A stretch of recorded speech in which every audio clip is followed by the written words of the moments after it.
মাত্র 2 বছর আগে পার্টি খুলেই গোটা তামিলনাড়ু জিতে নিলেন থালাপতি বিজয়।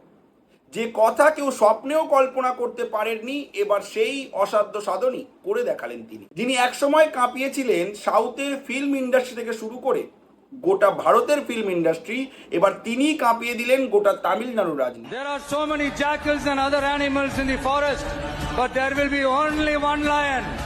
And even if it is single, it will be the king of jungle. যাকে এক্সিট পোল থেকে দেওয়া হয়েছিল মাত্র 8 থেকে 10টি আসন, সেই বিজয় এবার একার বলে তামিলনাড়ুর 234টা আসনের মধ্যে জিতে নিলেন 108টি আসন। অর্থাৎ একরকমভাবে শুধু তামিলনাড়ু নয়, সারা ভারতের রাজনীতিতে ইতিহাস গড়ে ফেলেছেন থালাপতি বিজয়। কিন্তু এর কারণটা কি? 2 বছরে এই অসাধ্য সাধন কিভাবে করলেন তিনি? আজকের এই ভিডিওতে একদম সংক্ষেপে আমরা সেটাই তুলে ধরবো আপনাদের সামনে। তাই অবশ্যই এই ভিডিওটি ধৈর্য ধরে শেষ পর্যন্ত দেখতে ভুলবেন না। আর যদি আপনি এই চ্যানেলের নতুন দর্শক হন এবং এরকমই লেটেস্ট কন্টেন্ট ডেলি পেতে চান, তাহলে অবশ্যই ফলো এবং সাবস্ক্রাইব করবেন আমাদের এই চ্যানেলটিকে।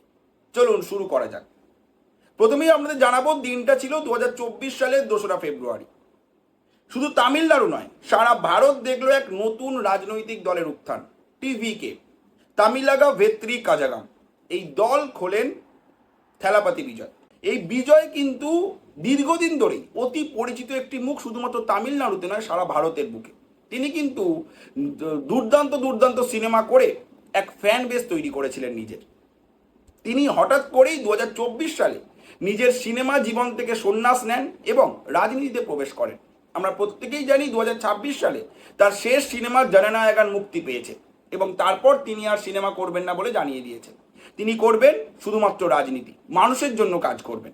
আর 2026 সালের তামিলনাড়ুতে যে বিধানসভা নির্বাচন হলো, সেখানে কিন্তু দেখা গেল এক অন্যরকম ফলাফল।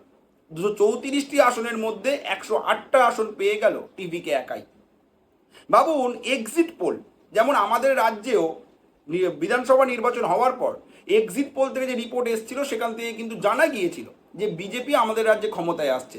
বেশিরভাগ এক্সিট পোলের রিপোর্ট সেটাই ইঙ্গিত করেছিল।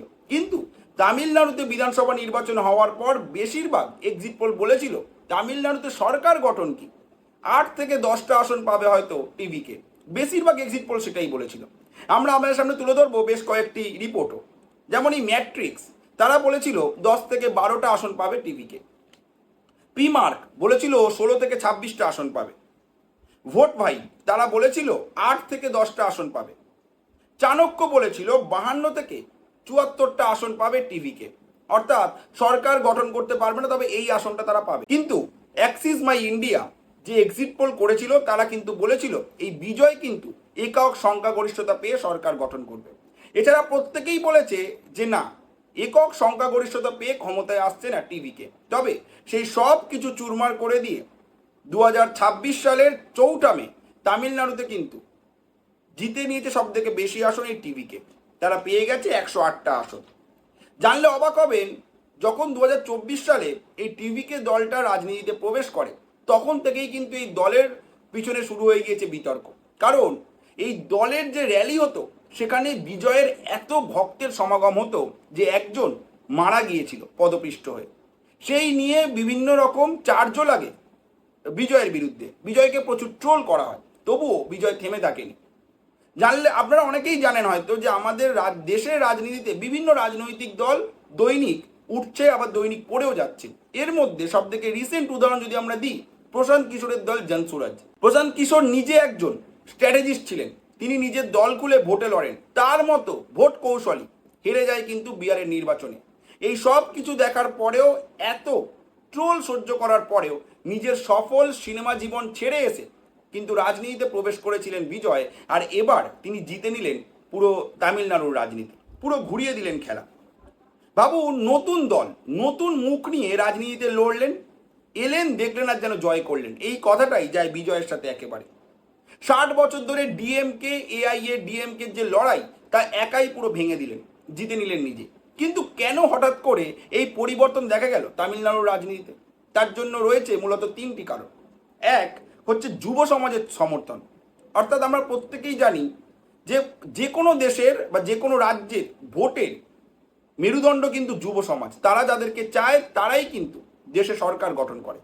আর এটা দেখা গেল তামিলনাড়ুতেও। তামিলনাড়ুর যুব সমাজ কিন্তু বিজয়ের প্রতিশ্রুতিকে মেনে নিয়েছিল। তারা সিনেমা দেখে, তারা বিজয়কে চেনে, তারা পর্দায় বিজয়ের ডায়লগ দেখে যেমন হাততালি দিত, তারা বাস্তবেও বিজয়ের প্রতিশ্রুতিকে বিশ্বাস করেছে।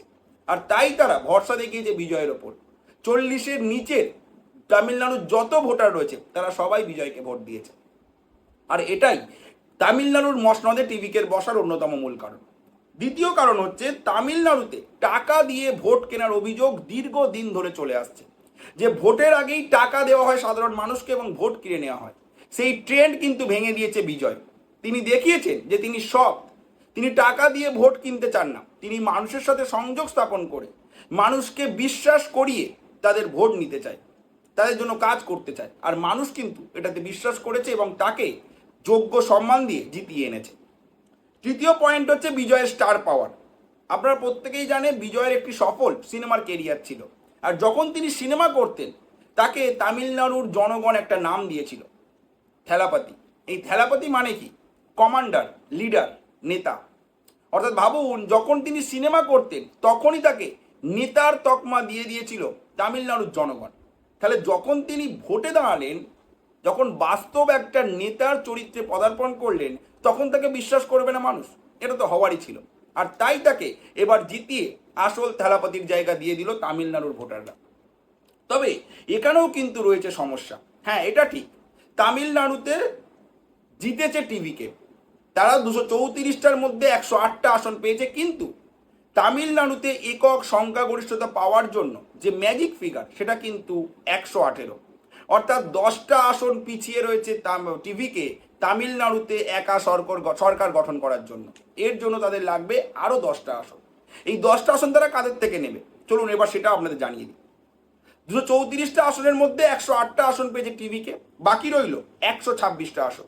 সেই 126টা আসনের মধ্যে রয়েছে ডিএমকে 59টা, এডিএমকে অর্থাৎ বিজেপির এনডিএ যে অ্যালায়েন্স, তারা পেয়েছে 47টা, আইএনসি অর্থাৎ ইন্ডিয়ান ন্যাশনাল কংগ্রেস 5টা, পিএমকে 4টে, আইইউএমএল অর্থাৎ Indian union of Muslim League পেয়েছে 2টো, কমিউনিস্ট পার্টি অফ ইন্ডিয়া পেয়েছে 2টো।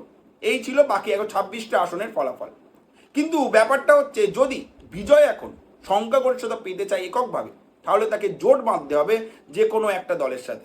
কিন্তু সেটা কি সম্ভব? যদি বিজয় আইএনসির সাথে জোট বাঁধে, অর্থাৎ কংগ্রেসের সাথে, যারা পেয়েছে 5টা আসন, তাহলে হবে 108 আর 5-এ 113টা, তাতেও কিন্তু সংখ্যাগরিষ্ঠতা হলো না। যদি বিজয় আইইউএমএল আর সিপিআইয়ের সাথে একসাথে জোট বাঁধে, সেখানেও হয় 4টে আসন, তাহলে কিন্তু 108 আর 4 12, তাতেও কিন্তু 18 অব্দি পৌঁছাচ্ছে না। যদি কংগ্রেস আইইউএমএল আর সিপিআইয়ের সাথে একসাথে জোট বাঁধে, অর্থাৎ 5 আর 2-এ 9, 9টা আসন আর 108টা আসন, তাতেও কিন্তু 117টা আসন হচ্ছে। অর্থাৎ 118তে কিন্তু যেতে পারছে না টিভিকে কোনোভাবেই এই সমস্ত দলের সাথে জোট বেঁধে। বাকি রয়েছে পিএমকে, যারা পেয়েছে 4টে আসন। কিন্তু এই পিএমকেও এনডিএরই একটা অ্যালায়েন্স, অর্থাৎ বলা যায় এডিএমকে অ্যালায়েন্স। অর্থাৎ বিজয়ের কাছে পড়ে রয়েছে মাত্র 2টি অপশন। তার মধ্যে একটি হলো এডিএমকে অর্থাৎ এনডিএর সাথে অ্যালায়েন্স করে নেওয়া, যারা পেয়েছে 47 নিজেরা, আর 4টে পিএমকে, মোট 51টা আসন। আর না হলে পুরনো দল ডিএমকের সাথেই জোট বাঁধা। দেখা যাক এবার কি করেন বিজয়। 5ই মে বিজয় গেছেন তামিলনাড়ুর রাজ্যপালের সাথে কথা বলতে। সেখানে গিয়ে তিনি আলোচনা করবেন এবং তারপর একটা ডিসিশন নেবেন আর সিদ্ধান্ত নেবেন। আপনার কি মনে হচ্ছে থেলাপাতি বিজয়ের এই যাত্রা কতটা গুরুত্বপূর্ণ ভারতের রাজনীতিতে? তিনি কি পারবেন তামিলনাড়ুর উন্নয়নের গতিপথ বদলে দিতে? তিনি কি পারবেন তামিলনাড়ুতে এক নব জোয়ার আনার? তিনি কি পারবেন ভারতের রাজনীতিতে এক নতুন পথিকৃত হওয়ার? জানাতে ভুলবেন না আপনাদের মতামত কমেন্ট করে। ধন্যবাদ।